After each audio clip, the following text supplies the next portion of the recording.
Good morning, or it's good afternoon, everyone. Thank you for joining us today. My name is Rachel Rhodes, and I have my coworker, Cheryl Bush, with me as well to do this presentation. And today we're going to be talking about herbs. And I am the horticulture educator and master gardener coordinator for the University of Maryland Extension in Queen Anne's County. And Cheryl, do you want to introduce yourself? Hi, everyone. I'm Cheryl Bush, and I'm the Family and Consumer Sciences Educator for Queen Anne's County. Awesome. Thank you, Cheryl.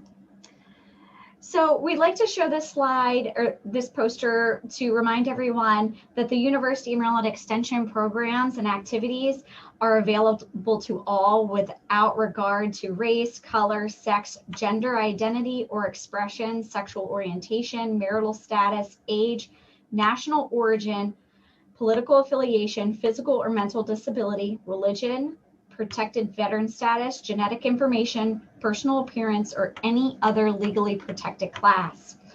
Our programs are federally funded and we receive federal assistance. And so we like to share this poster just to remind everyone that our programs are all open to everyone. Alrighty. So the use of plants as herbs has been important to all cultures since long before history was recorded.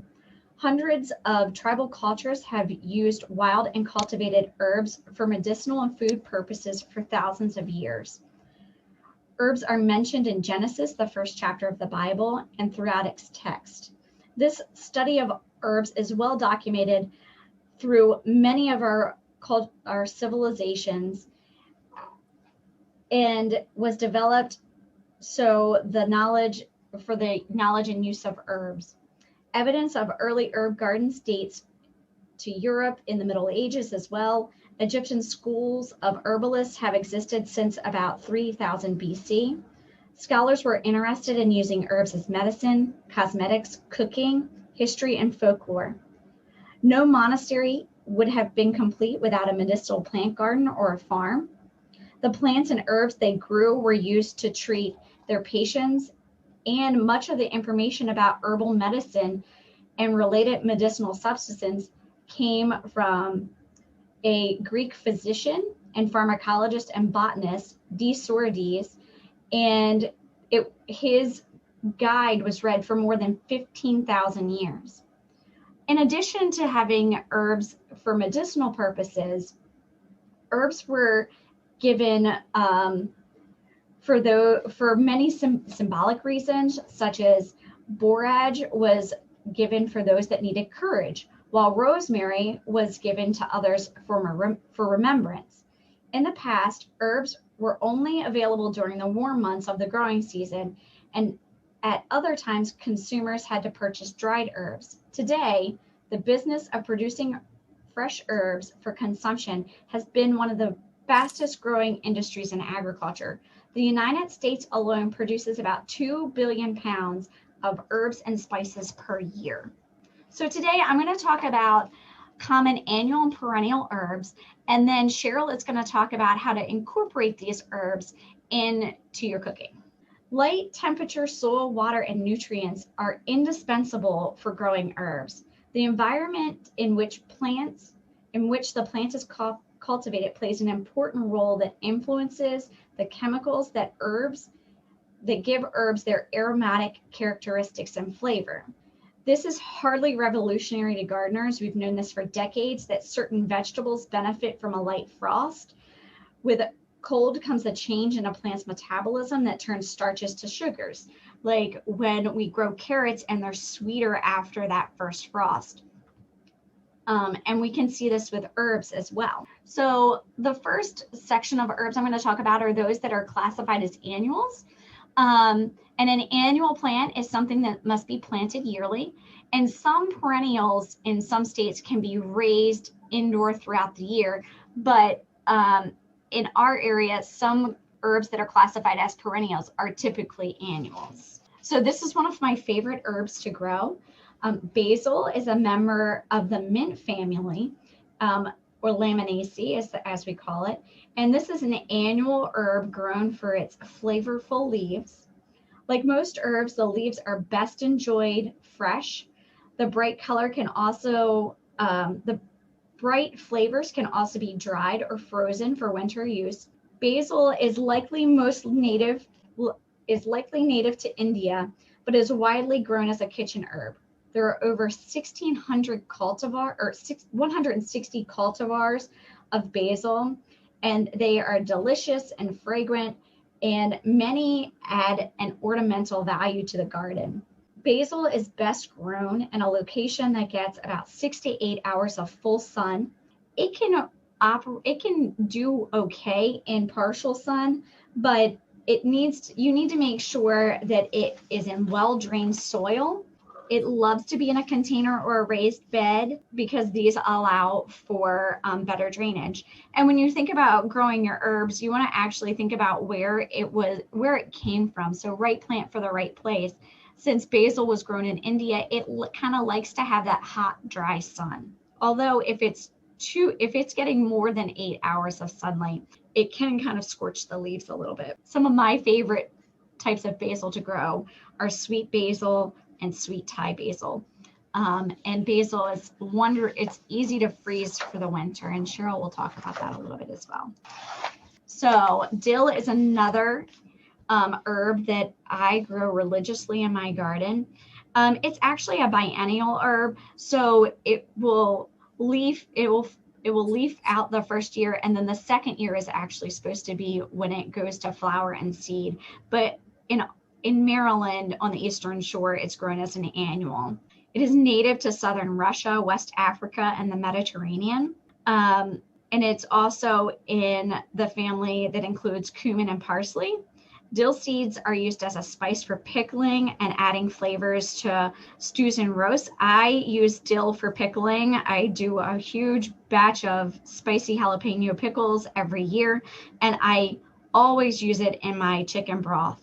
It is suitable for gardeners that live in zones 3 to 9, and there are a number of different varieties and available varieties that vary in size, time to maturity, and flavor. Dill is best grown in well-drained, rich organic soil. You should add some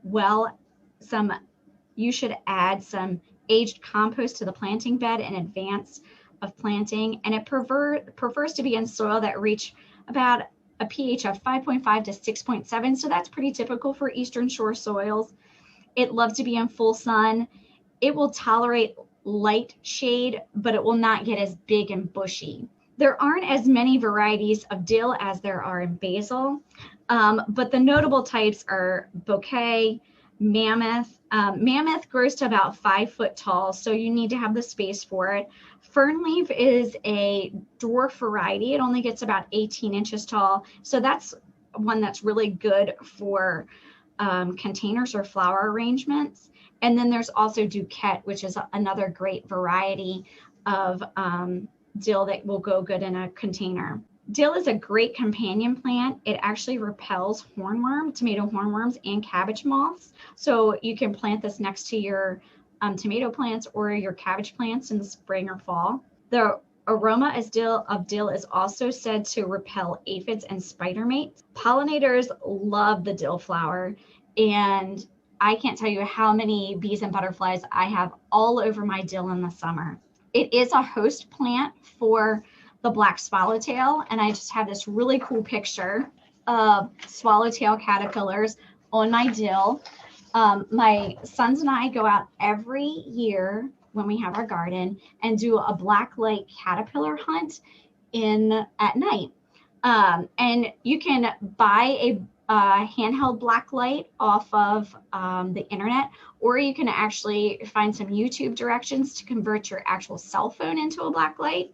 And the black swallowtail caterpillar will actually luminesce when you shine it on it. And this is also a really good tip for finding hornworms or hornworm eggs. You can also find black swallowtail eggs as well because they will infloresce. Parsley is another great herb. It's classified as a biennial, but on Maryland's Eastern Shore, it actually is an annual.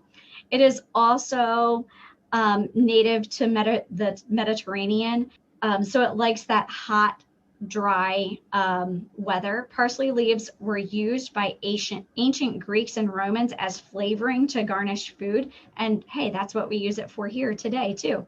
Linnaeus was stated its wild habitats to Sardinia. And it was brought to England and apparently cultivated in Britain in 1548. Parsley likes to have well-drained, full sun. It grows best in the summer in Maryland, and it's usually grown from seed. Germination is pretty slow for parsley. It can take up to about 6 weeks for it to germinate, and typically the plants are grown for the leaf crop. So you want to make sure that you space those about an inch apart. You can also grow it as a root crop. It's about 2 inches apart for the root development. Parsley also attracts black or swallowtail butterflies and is a host plant for their larvae. And like I showed you with our dill, it's the same little it's the same little caterpillar here. And then I'll show you and then here is the instar. This is probably instar 2. And you can see how it's a little bit different from this instar. This is a bigger instar. It's probably like instar 4. You have a question there, Rachel. Oh. And what happens with those swallowtails? What do you do with them? Do you pick them off or leave them? Oh, this is a great question. Thank you, Michelle. I actually have a butterfly house. So I take them, I have some sacrificial dill that I grow just for swallowtails. And I have a butterfly house inside. It is a converted reptile cage. So it's probably like 4 foot tall by 2 foot wide. And I let them live throughout their instars in the reptile cage until they form their chrysalis. And then once they start forming their chrysalis, I move the container outside and just open up the door for when they move out of their chrysalis into the butterfly stage. I have found that there are certain wasps and birds that will take my caterpillars away, and it makes me really sad. So I like to grow them out. That's what I do with my caterpillars. So cilantro is another great annual herb that we grow, and it's great for salsas and lots of different dishes. It comes from Europe to Northern Africa, so it also likes that region. It's one of the oldest herbs that we have, and the seeds of the plant are also known as coriander, have been found in ancient Egyptian tombs. Cilantro really likes cool spring or fall days. Once it gets really hot for like mid-July, I think mine starts to bolt probably mid-June to the end of August. And then I just kind of cut it back. When you're growing cilantro, you want to make sure for those cool spring days or fall days that it does have full sun and it's in well-drained soil. It likes a pH of about 6.2 to 6.8. I like to have mine in a container where it can receive some afternoon shade so it doesn't have that beating sun, because it will bolt on you pretty quickly in Maryland if it gets too hot. And then once it flowers, you have some coriander. Mint, one of my favorites as well. There are about 25 different species of fragrant herbs in the mint family. It's native to Eurasia, Northern America, Southern Africa, and Australia. Mints are widely distributed throughout the temperate areas of the world and have naturalized many places. It prefers morning sun and afternoon shade. Always plant mint in a container because it will take over a vegetable bed or a herb garden if you plant it in the ground. It has a very advantageous root system called rhizome. And a rhizome is a large stem which grows underneath the ground and then propagates with lateral roots. So if you're set on planting it in the ground, then actually dig a hole and leave it in a very large container, and make sure that container is about 1 inch to 2 inches above the soil line, so that you don't have those lateral roots and rhizomes escaping out of the container. Fun fact, Rachel, with the mint, It happens to pair well with my favorite dark chocolate. Ooh, I love dark chocolate too. So other things that you should consider when planting mint is that mint varieties in the garden will actually cross-pollinate one another. So you can, if you like to have spearmint and then apple mint or woolly mint, you want to plant those you want to keep those pretty far apart because they will cross-pollinate one another. And then you might have your own variety, but it will lead to the loss of the plant's integrity, and you might get some unfavorable scents or flavors. So a perennial herb is one that will grow for several years. And some of the herbs classified as perennials may be, like I said, annuals in some states, depending on the temperature and requirements. And some of them may be a little tender, so they might not be able to handle the hard winters that we get here. Rosemary is one of those that can be considered perennial. This is one of my friend's rosemary plants, and it's about probably 4.5 foot tall. It's huge. It's been there for many, many years. It's native to the dry, rocky areas of the Mediterranean region. Rosemary has naturalized through much of Europe and is grown widely in gardens in warm climates. Most varieties grow best in well-drained, loamy, slightly acidic soil. Hello, the Eastern Shore of Maryland. It prefers soil between a pH between 6.0 and 7.0. It should receive at least 6 hours a day of sunlight, but it grows best in full sun. If you plan to use rosemary as a perennial herb, choose a site that will not be disturbed by tilling.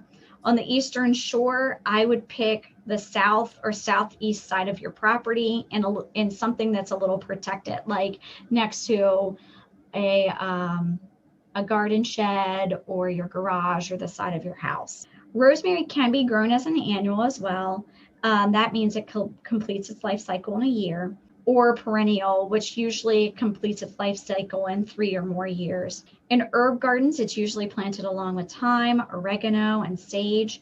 When choosing a variety, make sure that you're choosing a variety of rosemary that is suitable to our climate, soil, and the desired area. So like I said, well-drained, loamy, slightly acidic soil with full sun. It is most successful when it's grown from cuttings or transplants.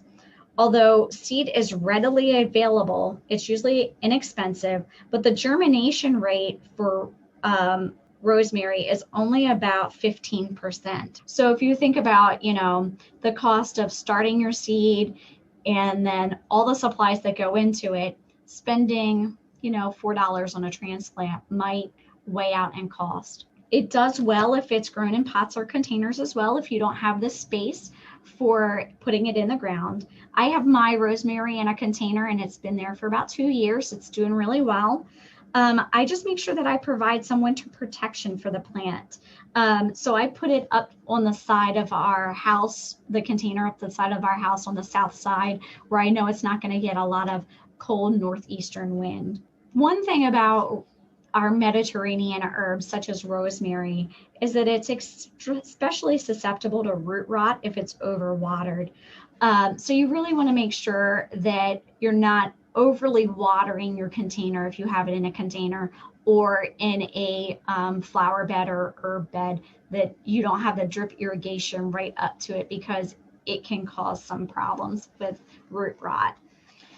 Also, you could add some sand or gravel and then wait until the soil is slightly dry before you water it. You can also prune it to encourage branching and remove any of the dead leaves and stems. So if you look at my friend's plant here, I would go through and prune some of these dead branches out down here. And she has some in the middle that would, it could do with some pruning. And there's some over here as well. So myths and folklore about rosemary. A sprig of rosemary was placed in the hands of the deceased at a funeral because it was a symbol of remembrance.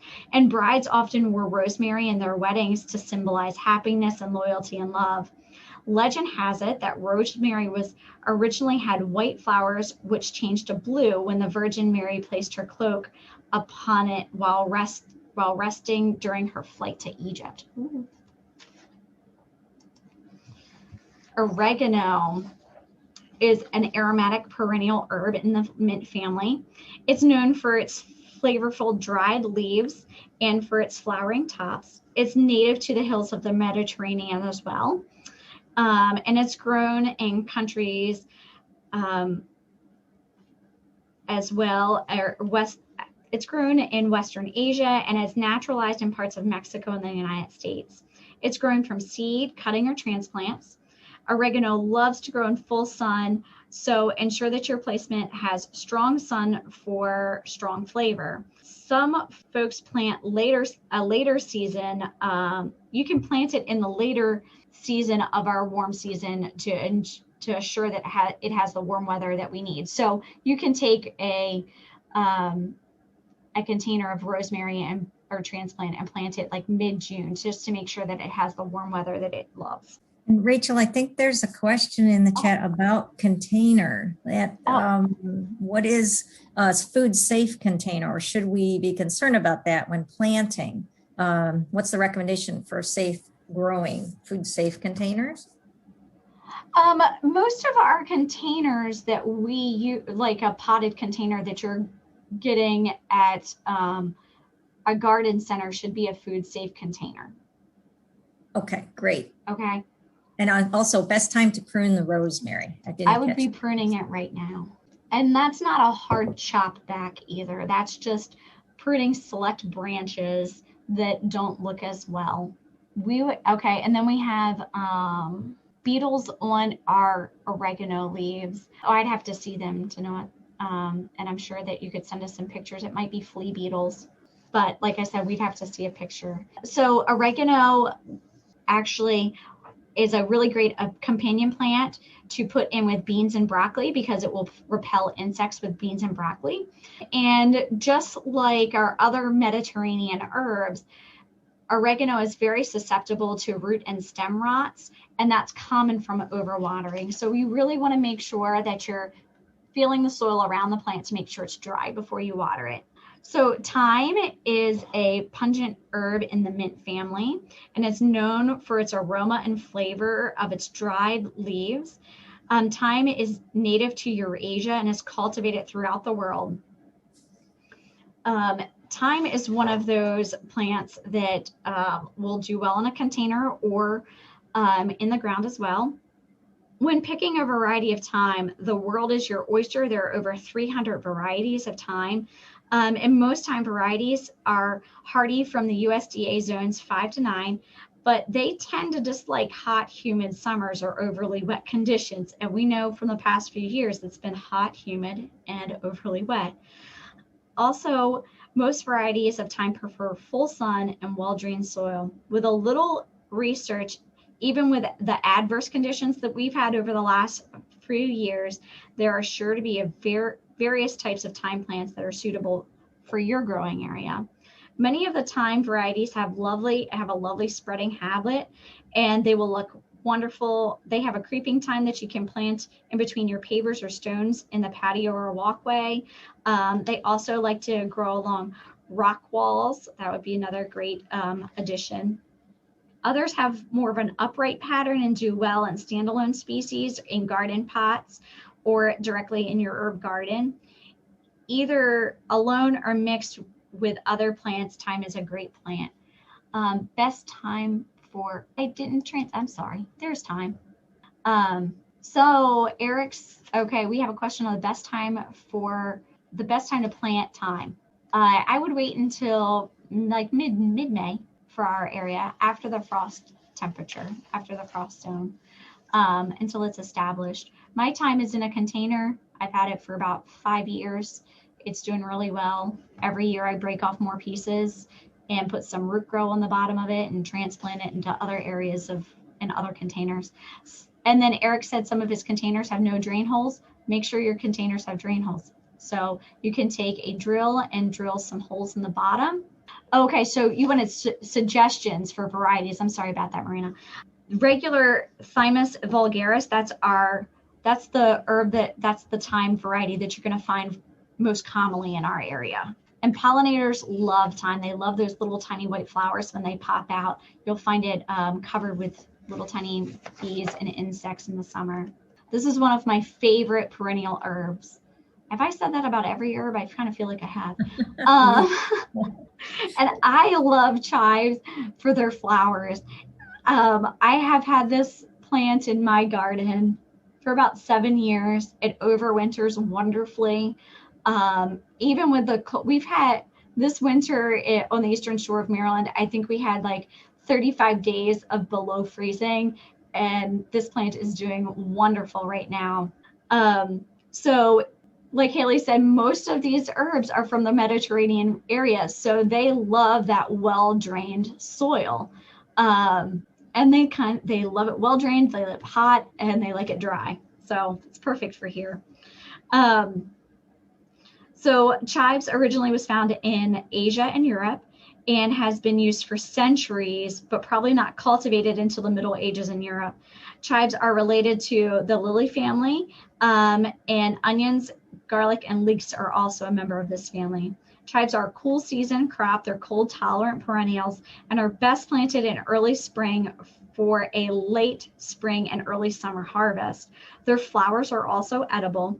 So be mindful when planting this herb that it will take over your garden if the flowers are allowed to develop fully, and then if they scatter their seeds. However, this plant is easy to dig up and divide and move if it does end up invading other parts of your garden. There are 2 common varieties grown in our area. So we have our regular chives, and then we have garlic chives. And our regular chives are called common chives. Common chives are consistent clumps of small, slender bulbs and produce thin tubers, like you're seeing here. This is common chives. And then they have blue-green leaves, and they reach about 10 inches to 15 inches high. Their flowers are edible. They can be pink, white, or purple, depending on the variety, and they grow best in zones 3 to 9. So, and then we have garlic chives, or they're also called Chinese chives, and they look similar to common chives, but their leaves are more flat, and they get about 20 inches high. And as their name suggests, they have a mild garlic flavor. The bulbs are a little bit more intense, and their flowers are white, and they are larger and less dense. Garlic chives are not quite as cold hardy as our common chives are, and they're recommended for zones 4 to 9. If you're going to plant chives, you can do it with seeds or transplants.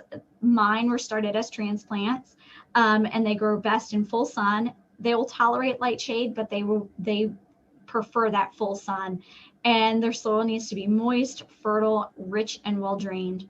They require minimal care. They are drought tolerant, but it's important to give them consistent water through the growing season. And so if you're growing this as a transplant, it will be ready to harvest in about 30 days. If you're growing it from seed, it's usually about 60 days after the plant germinates. The chive plant will flower in late spring to early summer, and the flowers are edible. Just make sure if you're going to eat the flowers, they're smaller. And our pollinators absolutely love the flower. They're a great companion plant. So you can plant chives next to carrots and tomatoes, but do not plant them next to beans or peas. They will actually inhibit the growth of beans and peas. Chives also repel aphids and Japanese beetles. So you could plant these next to susceptible plants. I have not eaten the bulbs of my chives. So I cannot answer that question, Marina. The one thing about the chives, I was thinking maybe you like them so much, Rachel, maybe others too, because you can eat them fresh. They're better not cooked. But I'm not sure about the bulbs, but they go so well with eggs and cheeses. I thought maybe that's why you love them. Cheryl makes this great egg dish, the egg in the microwave with cheese chives, that would be so good. Oh, yeah. We'll do that next time. Yeah, we'll do that next one. Okay. So sage is a woody perennial shrub in the mint family. You'll notice many of these herbs are part of the mint family, and it's native to the shores of the northern Mediterranean. For our region, the hardy zones are zones 4 to 10. It loves to be planted in full sun, well-drained soil. It will not tolerate sitting in wet soil. It's very easy to start from seed. It can also be reproduced by division or stem cuttings. To grow from seed, it needs to be planted about 6 to 8 weeks before our frost-free date. So we're about at that mark right now. If you wanted to start seeds of sage, you would start them now. Thank you, Haley. Yes, they are edible, the bulbs of chives. Sage takes about 75 days from planting for the first harvest. And at least twice during the growing season, we should be able to harvest sage if you're growing it from seed. So that's 75 days from seed. And you want to cut 6 to 8 inches from the top of the plant if you're going to use sage. Common companion plantings in the garden, you can plant it near rosemary, cabbage, or carrots, but keep it away from cucumbers. This is actually lavender is one of my favorite herbs to grow in my flower beds, because I love the smell of lavender as I'm walking around outside, and I love how the bees and butterflies love those purple flowers. It's a beautiful plant. The origin of lavender is believed to be from the Mediterranean, Middle East, and India. The history of lavender goes back to about 25,000 or 2,500 years. Lavender is a flowering plant from the mint family. It's known for its sweet floral fragrance, and it has multiple uses.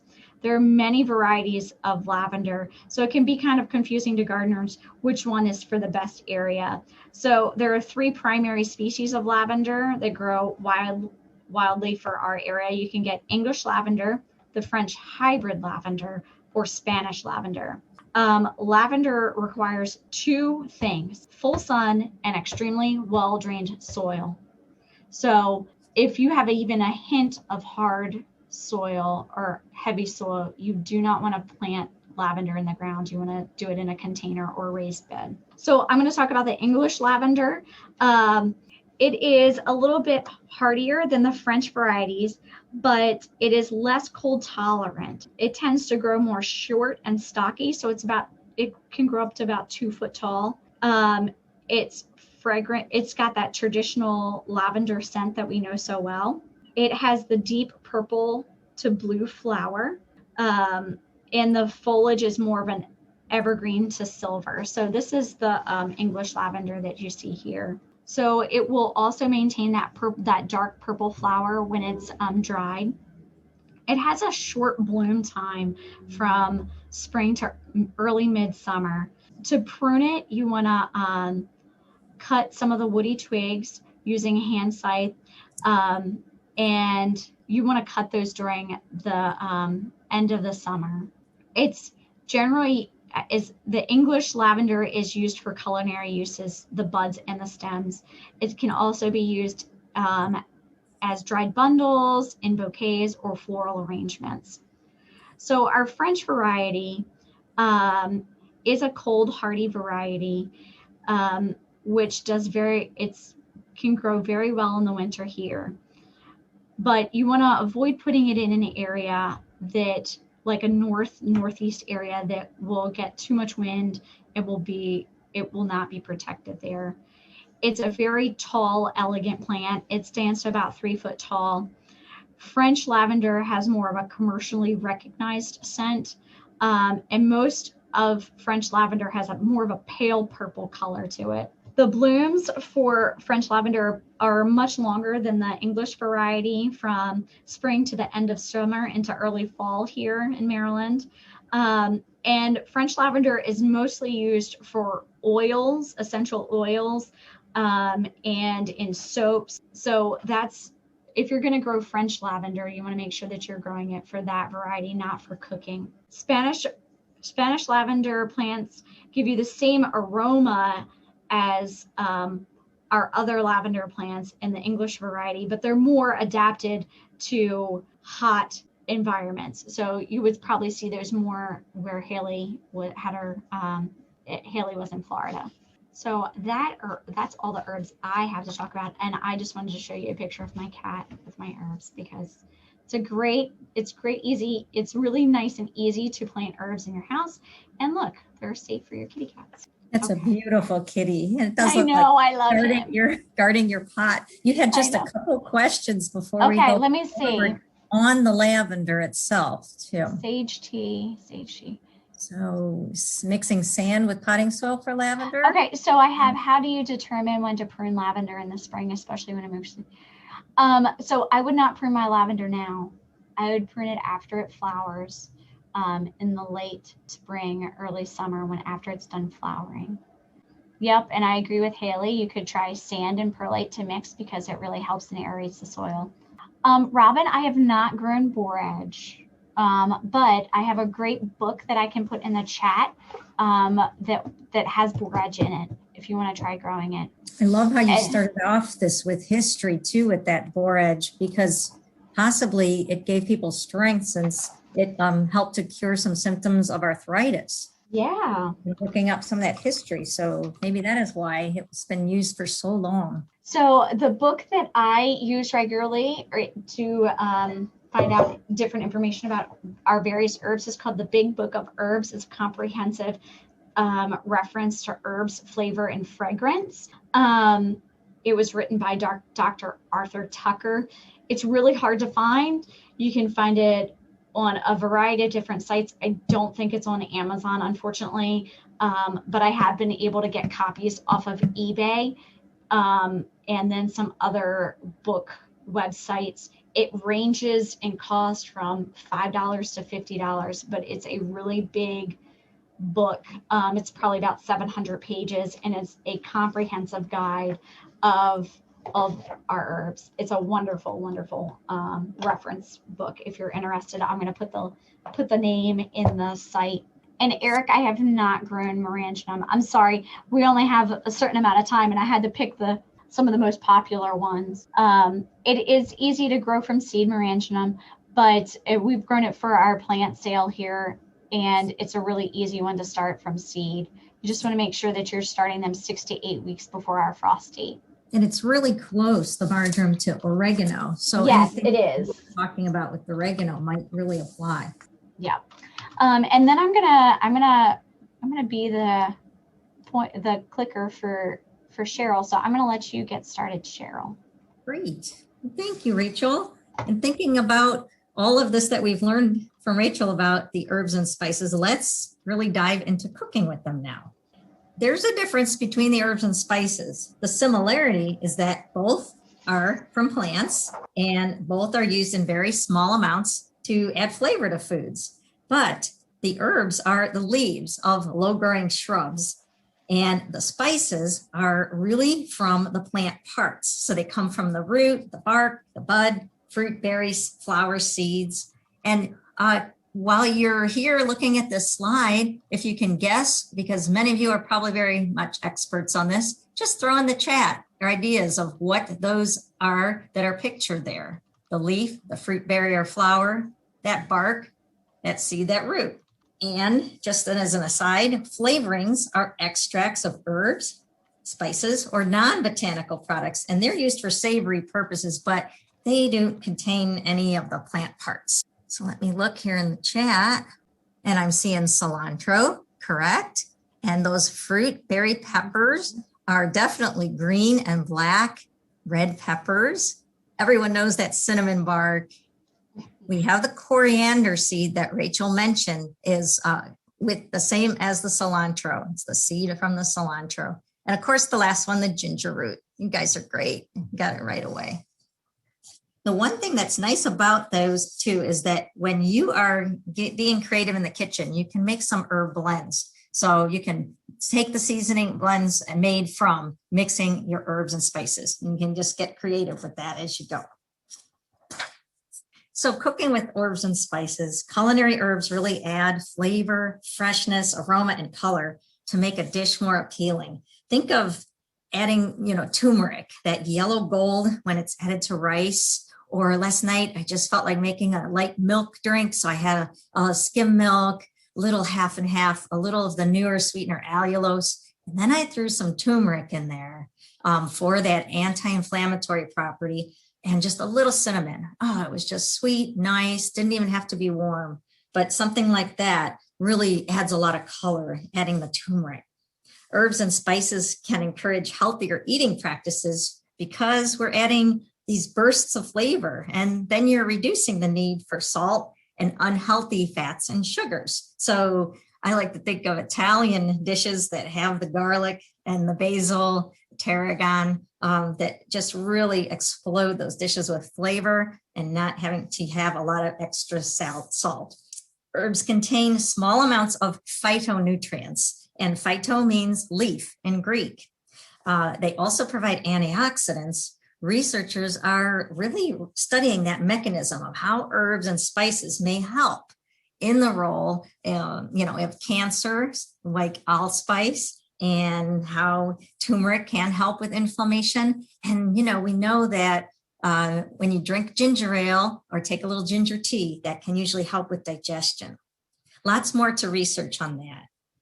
Herbs can preserve food quality by suppressing or destroying harmful foodborne pathogens. And we share a lot more about that in our in-depth Capture the Flavor Herbs and Spices program. That's part of our Grow It, Eat It, Preserve It home food preservation workshops for Extension. So if you are interested in this and the history and learning more about the health with the spices, be sure to look for that on our calendars, and it's going to be offered often in the coming months. So essential oils contributes to this aroma that you have for herbs and spices.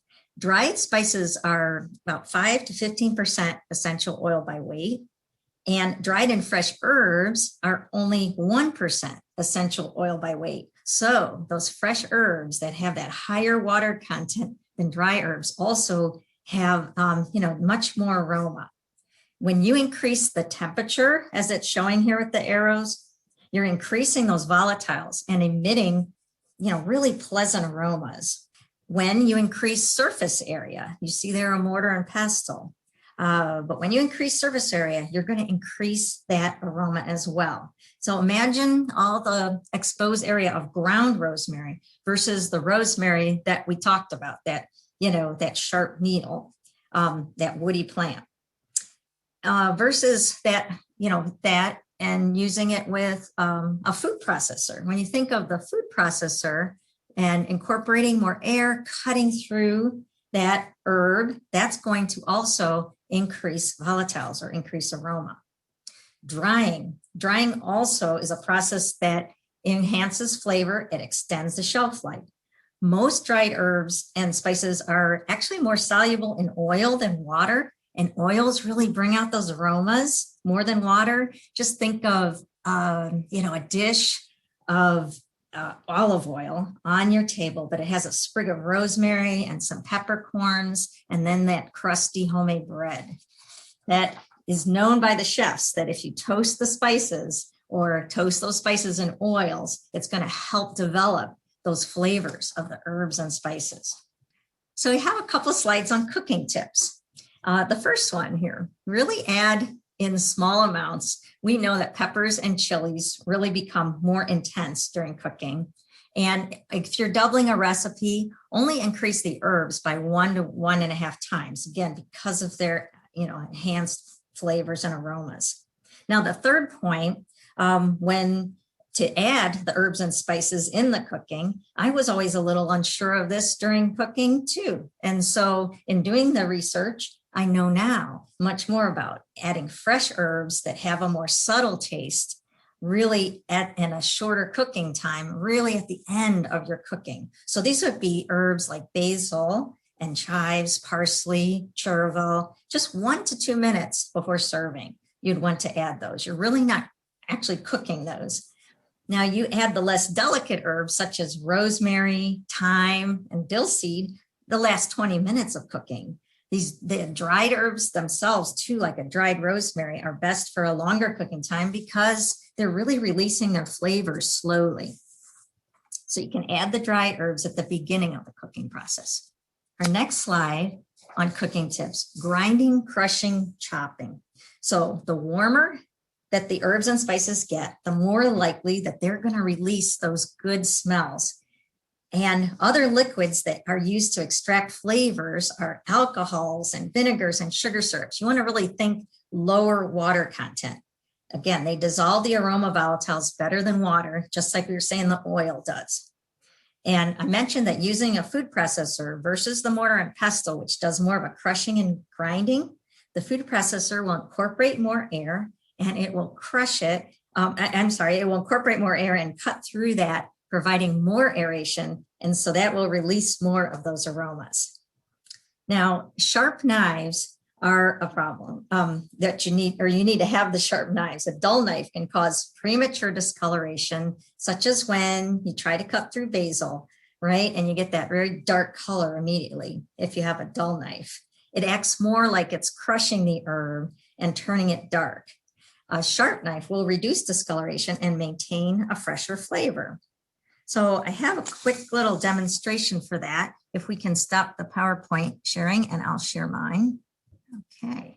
Yes. When you are taking a delicate leaf such as basil, and you hear the word chiffonade, it's really just taking and stacking up these leaves and rolling them as tightly as you can, like a cigar. So you're just going to roll these leaves as tight as you can, tight together.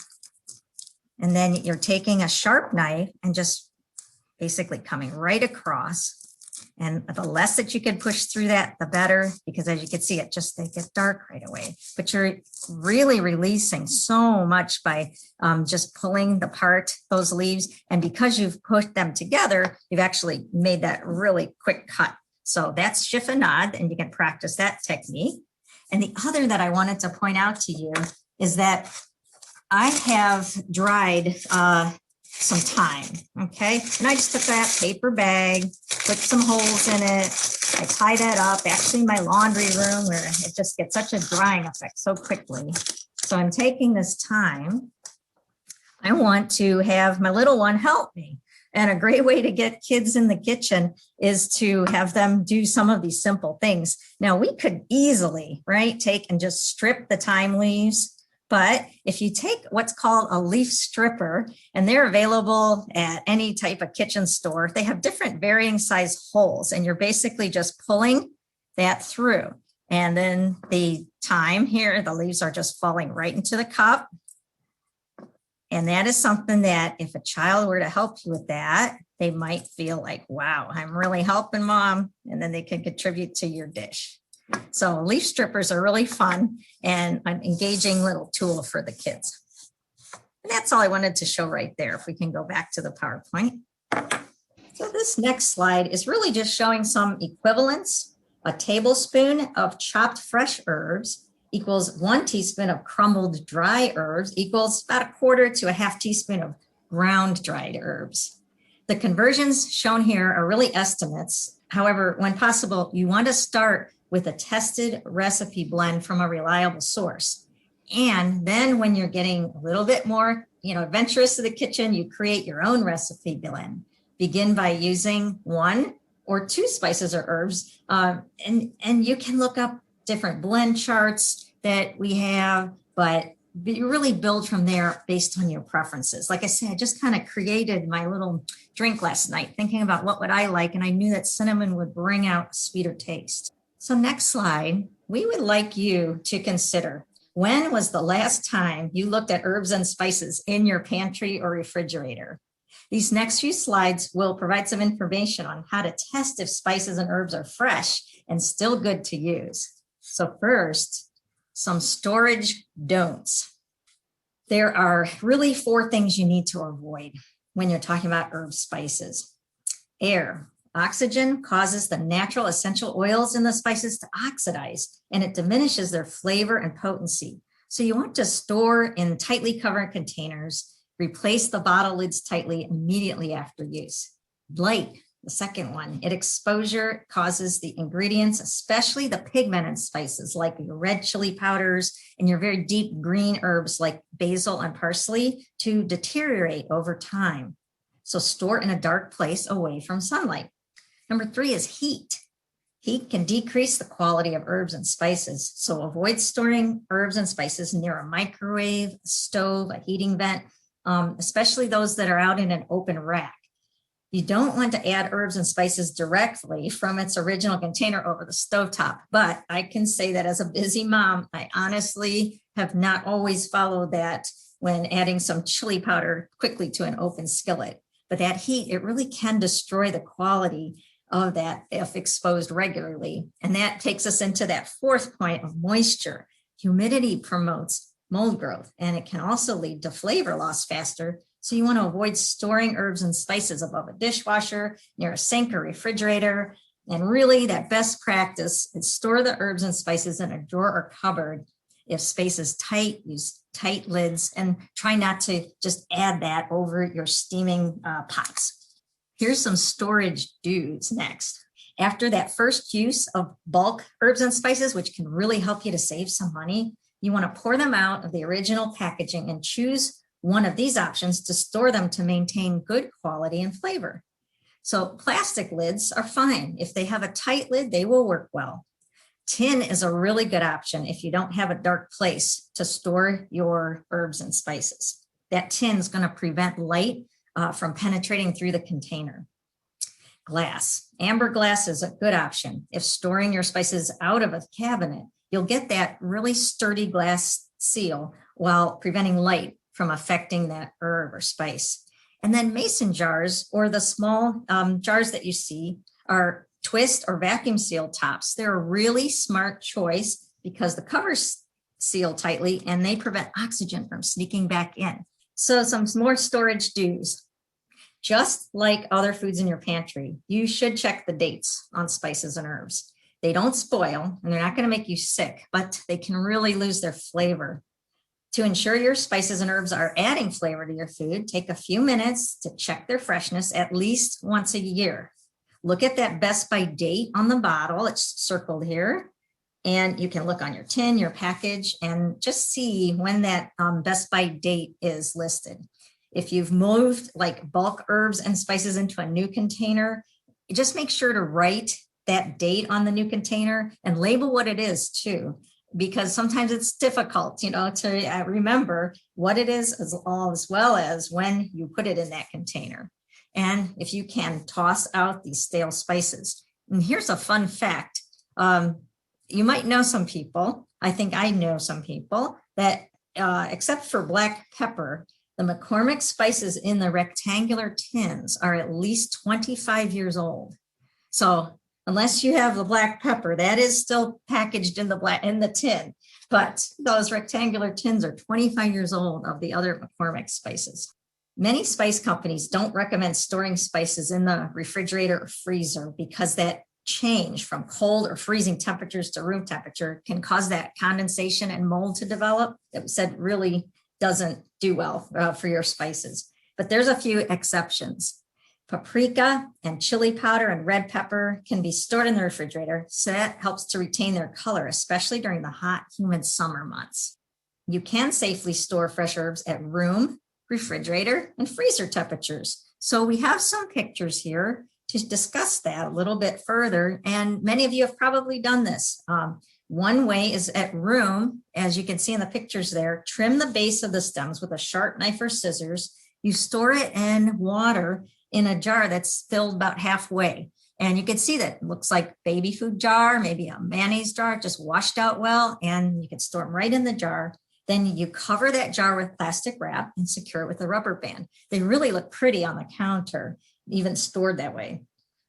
The refrigerator method, one of my favorites, is that you take and wrap those herbs in a damp paper towel and place it in any size Ziploc storage bag in your refrigerator. So if you have a small amount of herbs, you can take the snack size, larger quart size, but you can actually just wrap the top with the wet paper towel, damp paper towel. And that keeps a long time. The freezer method is great when you have a lot of herbs that you're harvesting, like at Rachel's house, where she's getting a lot from her garden. You want to wash the herbs and then drain and pat that dry. You strip the leaves off the stems and then spread those leaves in a single layer on a cookie sheet. You place that in the freezer for 30 minutes or maybe a little longer. And then you can just take those frozen herbs, put them in the freezer bag. And you do want to have a bag that's specifically for freezer. You label with the herb's name, date, and return it to the freezer, use as needed. But just keep in mind that when you're using frozen herbs into cooked dishes, that will usually become limp when thawed. So you want to use that in soups and stews. So next, testing for freshness. Herbs and spices really don't spoil like fresh food, but they can lose their flavor and potency after a period of time. So there's really easy ways to test the freshness of spices and herbs. First, for aroma, you can test by just putting that spice in your hand. And if the aroma is weak, it's time to toss. It should be very strong when you put that out, take that out of the bottle. Taste, it's okay to taste the spice, but if it's lacking in flavor, then it is past its prime. And color, you want to look for really vibrant colors. If it's dull and faded, then the flavor has faded too. So if it doesn't meet all of these freshness standards for you, it really is time to toss and replace them. And you may think that's very costly, but you will notice a very, very powerful flavor difference in your foods instantly if you follow that. Fresh herbs offer antioxidant, anti-inflammatory, antibacterial properties. They have disease-fighting benefits. And your soft-leaved like chervil and basil, they're really best uncooked and just added at the end of cooking versus that hardy rosemary and thyme that you know we saw the pictures of. They can stand the heat and they may be added at the beginning of cooking. Herbs vary in intensity, so you want to match that robust rosemary with some really like rich stews and roast meats, and then use the more delicate herbs with spring vegetables and fish. You can create some really colorful vinaigrettes and sauces and brighten many different dishes and be adventurous, adding new flavors and varieties to your cooking. So storing fresh herbs, as we discussed, and growing them on your own, the way that Rachel has presented all of that beautifully here, is a really economical way to have access to your herbs year round. So I'm going to start my video now. What we wanted to show you was a wonderful recipe that's just roasted garden vegetables with fresh herbs. And I was given permission to use this recipe by the gardening cook.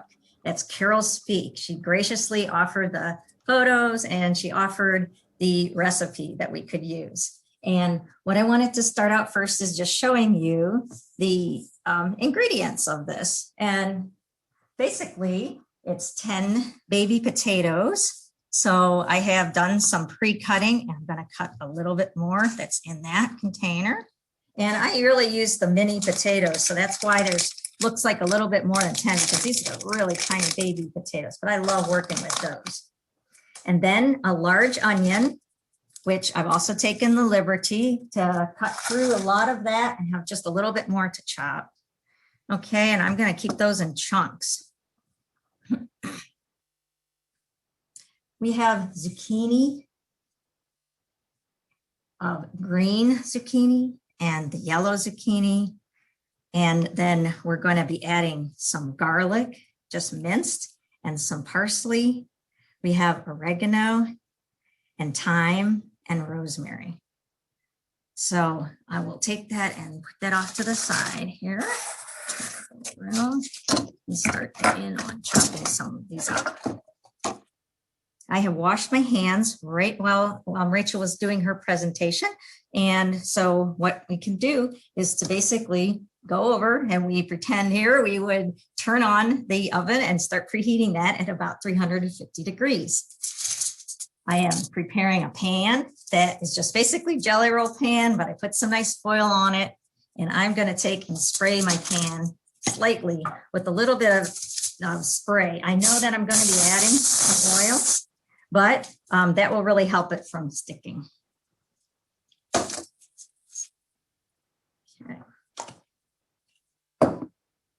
Okay, so what I like to do is to try to just get these potatoes chopped first. So again, just a basic chop and get it through so that there's chunks. some of them smaller than others. And it's so easy. I'm basically going to take and dump that right on the pan. Okay. Next, my onion. And that's always powerful, isn't it? So again, you just take, and this one won't make you maybe cry as much because you are just chunking through it and keeping it a very big chop. I know when I have to mince through onions and chop onions, I get pretty teary-eyed. I know a lot of people do. Okay. And doing that, I'm just going to take that chopped onion too and toss that into my pan. Oh, it's really fragrant in here. Having those onions. Okay. So next, I'm going to take my zucchini and my yellow squash. So when I say give it a chunk type, I mean it. It's so easy. You can go at this at any direction you want, any size you want. It's so easy. You're not having to worry about this anything as far as the aesthetics of it, because you really just want a nice large chunk for the roasted veggies. You can break that down a little bit. Keep the skin on. These have been washed. And again, they just get tossed right in. So easy. Some friends of mine have said that they do this at home. They're gardeners and they really like this recipe. So they make the roasted veggies a lot, and it's good any season. Okay. Next, I'm going to go with my yellows.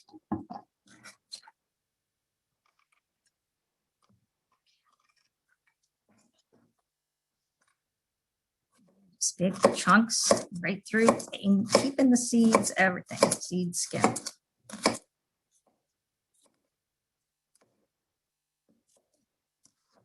That's that one.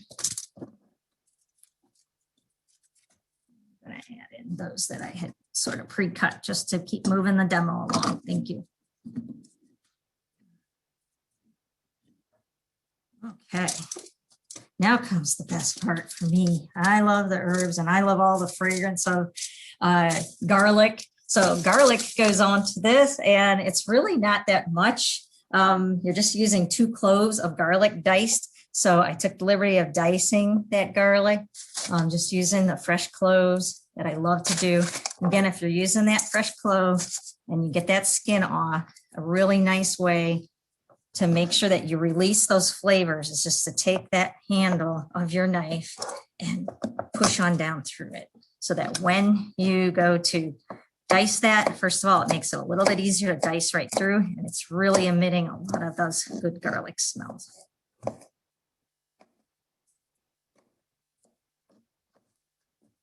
Okay, so I'm just going to take and sprinkle this onto all of that.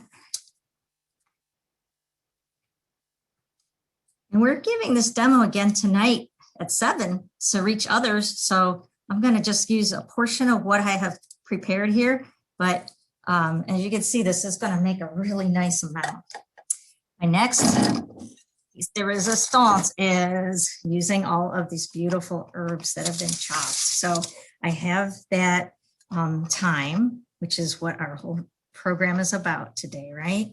And we're going to just sprinkle lightly throughout our pan. And then the oregano, so much flavor. I like to use basil too at home, like I was showing, to cut it because it's just so flavorful. And you can add a lot of other things in, like mushroom, whatever is your preference on this. A little bit of rosemary, but because I'm using the dried rosemary and I happen to have a hubby that doesn't like a lot of rosemary, I'm going to just put just a little bit on there. And I finish that off with a little bit of parsley.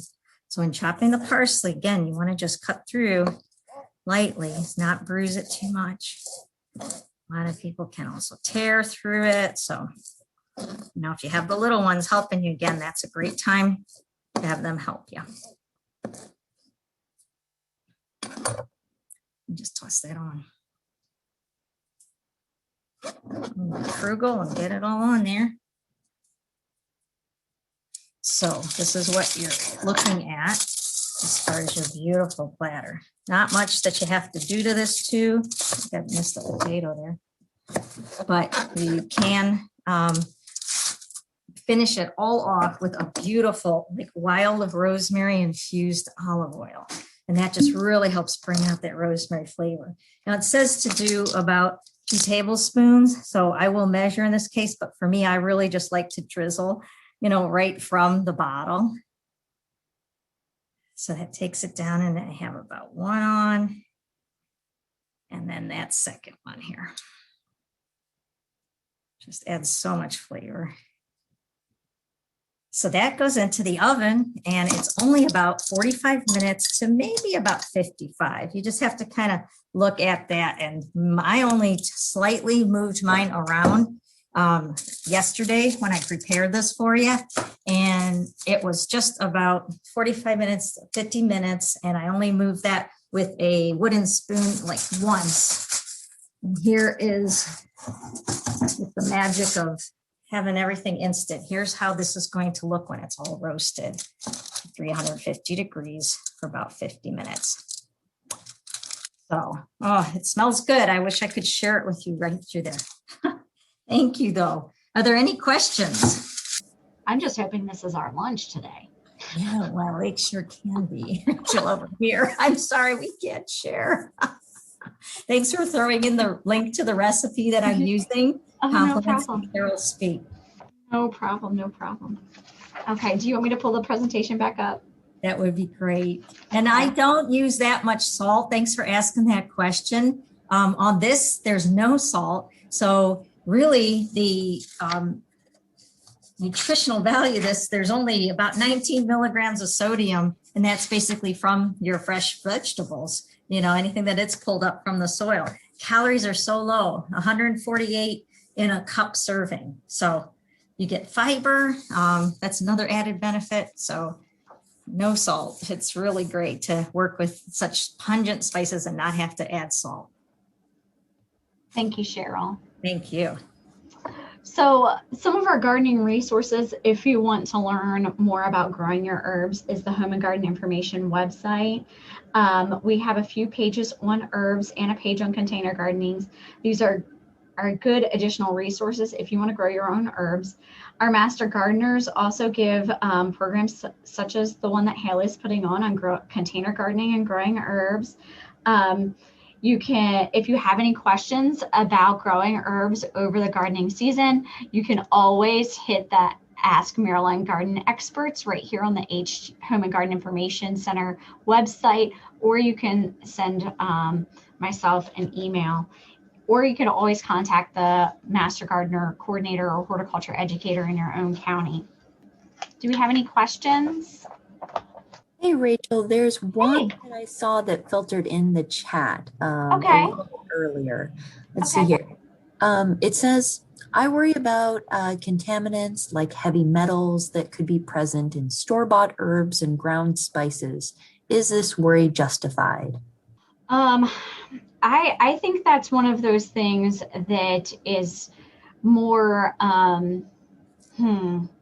it's more on your preference, I guess. If you're concerned about heavy metal contaminants, then certainly start growing your own.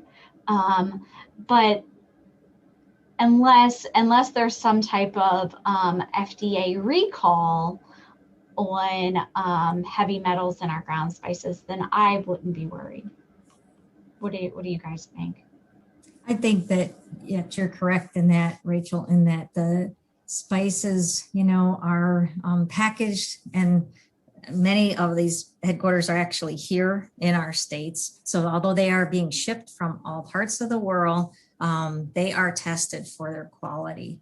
And when you think about it too, they do have a lot of staying power. So they're good and preserve well. I'm not positive about the answer with the the ground and the heavy metals. So I think that, to your point, if you are concerned and you know your own soils and have had your nutrient management testing done that we do, then you can grow your own and feel a lot better about it.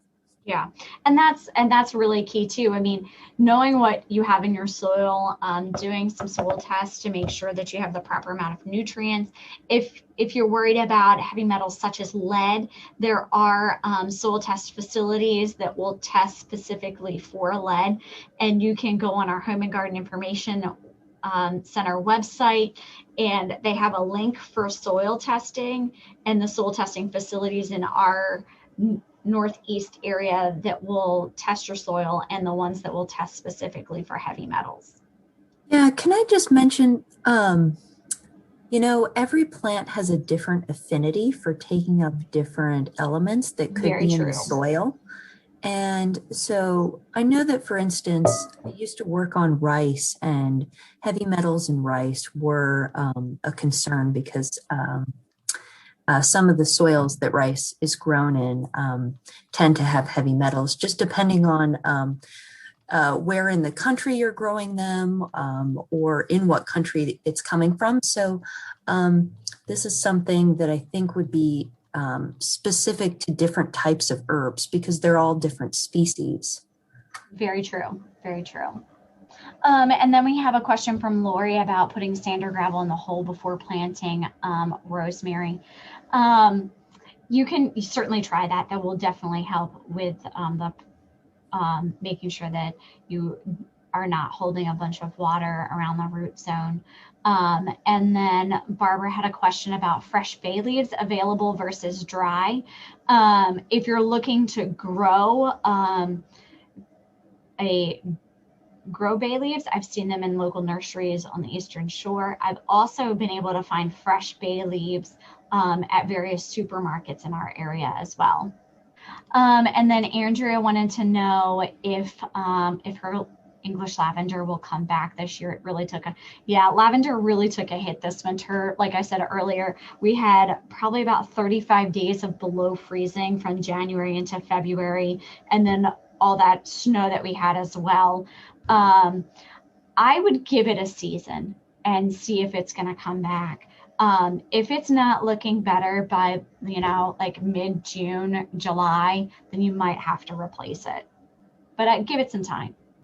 So Christopher wanted to know if the bay leaf plant is an annual or perennial. It's a woody plant. It would be more of a container plant that you grow inside your house versus one that you're going to put outside. And then before everybody hops off, Cheryl and I both, like Haley mentioned before, we both work for the university, so we thrive on evaluations. And if you wouldn't mind taking the time to do an evaluation on our presentation, that would be greatly appreciated. It takes less than 5 minutes. You can actually hold your camera up on your cell phone to these QR codes, and they will take you right to the website, or we can put the link in the chat box and you can go that way. And then Haley will also be sending out our presentation and then different links that we have used for outreach or for educational purposes that might be helpful. So thank you so much for doing that for us. We really appreciate those evaluations. Yeah. And I'm just gonna, let's see.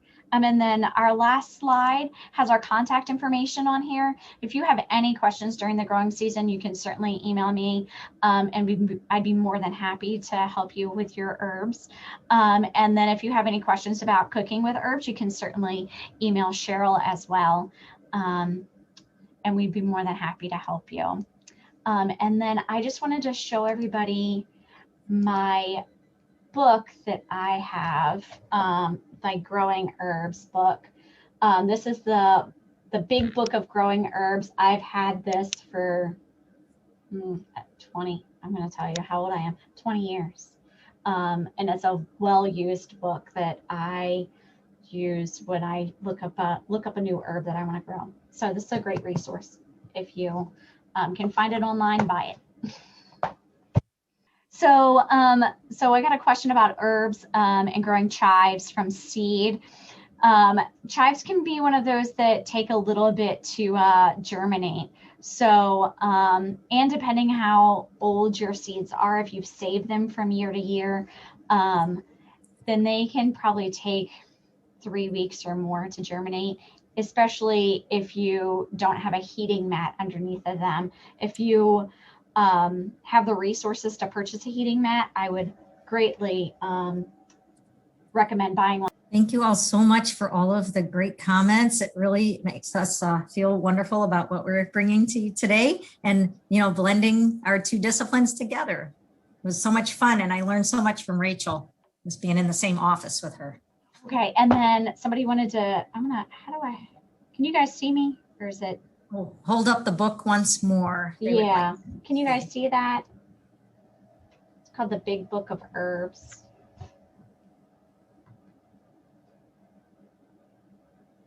And I put the title in the chat as well, a little bit further up. Okay, great. Thanks. So we have some resources that are going out to you too. Thank you, Haley, for sending those out. Yeah. So a little bit more for you from HGIC, an update, as well as some of the different dietary and nutritional information for you. Yeah. Great. Have a great day, everyone. Enjoy your Thank you growing. Thank you. Thank you, Cynthia. Thank you. Thank you. Appreciate it. Thank you for coming.